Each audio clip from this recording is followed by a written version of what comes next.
This is The Viking. Join Tiki Man and myself at OWFI Spring Conference, The Writing Universe, May 2nd through 4th in Oklahoma City. We will present podcasting and blogging at the Embassy Suites by the Will Rogers Airport. I will also be part of a forum called Dining with Death, a true crime, mystery, and supernatural luncheon experience. That's the OWFI, The Writing Universe, May 2nd through 4th in Oklahoma City. We hope to see you there.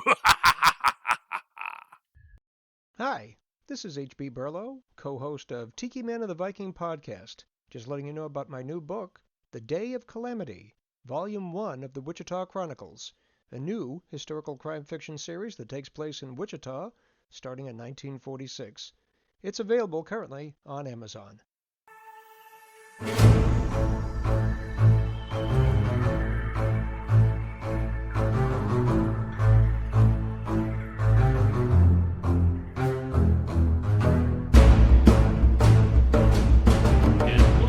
Tiki Man of the Viking podcast, and he is Tiki Man. Hi, I'm H.B. Burlow, author of The Day of Calamity, Volume 1 of the Wichita Chronicles, a new historical crime fiction series. Across from me would be The Viking. And I am William Bryan Johnson, author of Hell to Pay and The Dark Cry of Eristed. Hey, this podcast, we're going to talk about books that we like. Books that we like, that have personal meaning, that have influenced us. Because you can't be a writer without having read something. What was there any particular book or series that got you on the path of fantasy? You know, I started a lot with Dragonlance. It came out in the 80s. I had friends that we played D&D with that pushed it on me. Margaret Wise and Tracy Hickman were the authors of it, and it essentially was a game that they had played that they turned into a novelization series.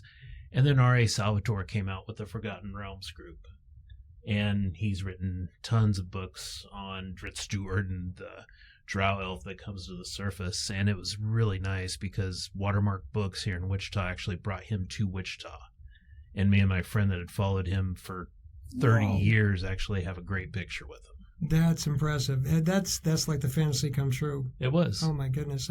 I suppose that books or anything that inspires us or influences, usually not just the item itself, but at what point in your life they came in. So you were how old when you? Oh, I started reading those in middle school. Okay. And so, or junior high, what it was called back in that age. Right. But it inflamed fantasy again.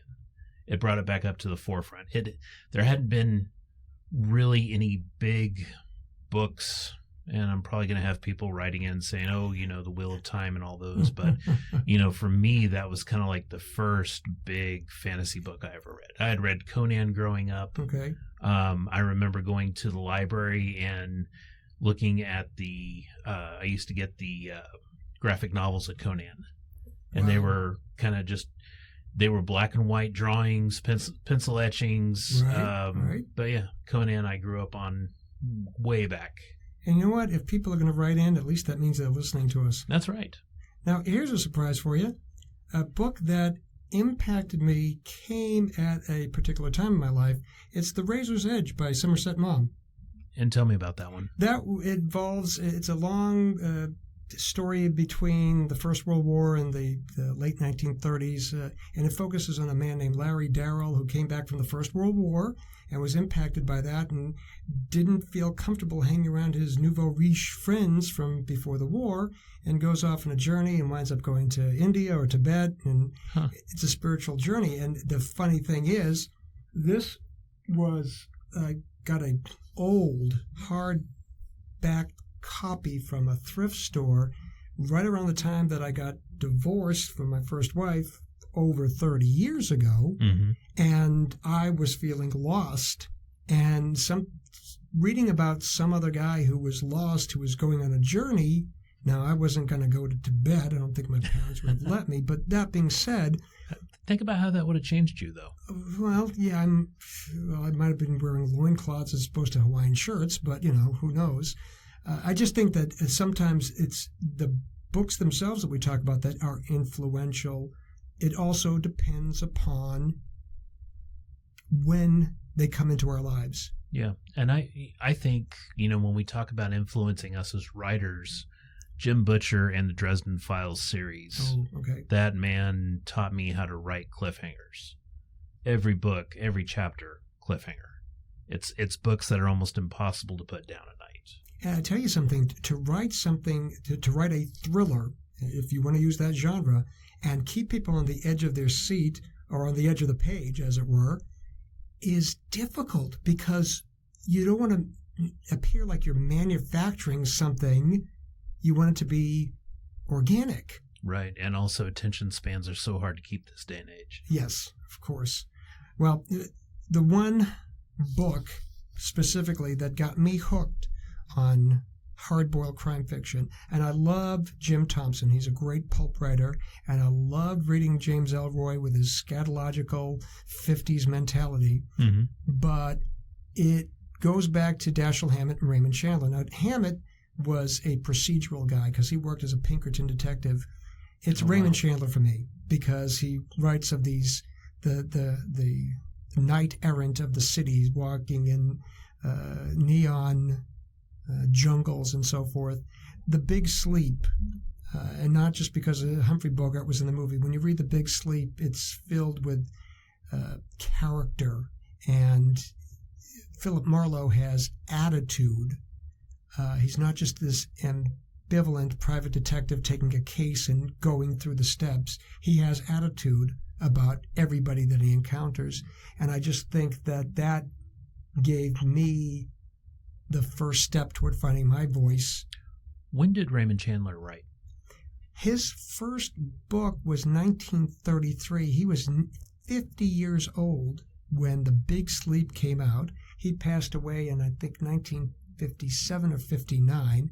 He really only wrote 5 or 6 novels, lots of short stories for the pulps before he sold The Big Sleep. But he is definitely a man of his time period. I don't think you'd find that kind of writing today. I think it has too many literary flourishes to be truly hard-boiled, but it's still a hell of a ride. And that was kind of one of my questions was, with the book being written back then versus what we see now, what do you see as the differences? I think there's more of a propensity toward violence. I think that there's a need to, we only have to segue into the 50s and early 60s to find Mickey Spillane writing Mike Hammer, and Mike Hammer would just as easily beat somebody to a pulp and question them, and it goes forward from that standpoint. Now, we do have certain 50s themed detective or mystery books. Motherless Brooklyn by Jonathan Latham features a main character that's got Tourette's syndrome. Oh, that's interesting. And it was made into a movie with Edward Norton. So, I mean, there is still there's not hard-boiled crime fiction. You've got Michael Connelly writing the Bosch books. You've got, all of those contemporary writers, but there's nobody that's writing historical crime fiction as much or as regularly. Right. And that's one of the reasons why you write what you write. Well, because I know I couldn't compete with the technological aspects. I don't want to talk about using the computer to locate somebody. I don't want to get into the aspects of the guns that are used today and gun maintenance. There's too much there. I like to make sure that I'm more character-driven in terms of what we're talking about. The story should bring us in, but it should be character-driven. And again, the 2 books that I referenced are interesting stories, but the main characters fascinate me. So that's what I like to read. I might bring up a couple more books. Joe Hill's Heart-Shaped Box, which was kind of his first release. Of course, Joe Hill is Stephen King's son. Ended up getting published without a lot of Stephen King's help, kind of did it under his own pen name. That way people would recognize him, although if you look at a picture of the guy, he is the spitting image of a young Stephen King. But he got by on his own merits, and that is to be respected completely. And this is one of the few books I ever read and was actually afraid when I was reading it. Oh, wow. I used to take a break at a local park from work and eat lunch out there, and I'd read before going back to work. And there was one day that it was the climax of the novel, and I mean, my skin was just itching. It was hairs on the back of my neck were going up, and this guy walked by me talking on a stupid Bluetooth headset, said something, and I jumped out of my skin, and he looked at me like I was a total idiot. But Heart-Shaped Box by Joe Hill is probably one of my favorite books. That's just such a good, scary story. You know something? I'd like to invite any of the listeners out there to share, to comment, what books impressed you, influenced you, inspired you, have any personal meaning to you, because I think there's something out there. There's some book that we can all turn back to, whether it's a book that you read in your childhood, that's a child's book, whether it's something you've read today, recently, old. I want to hear from you guys.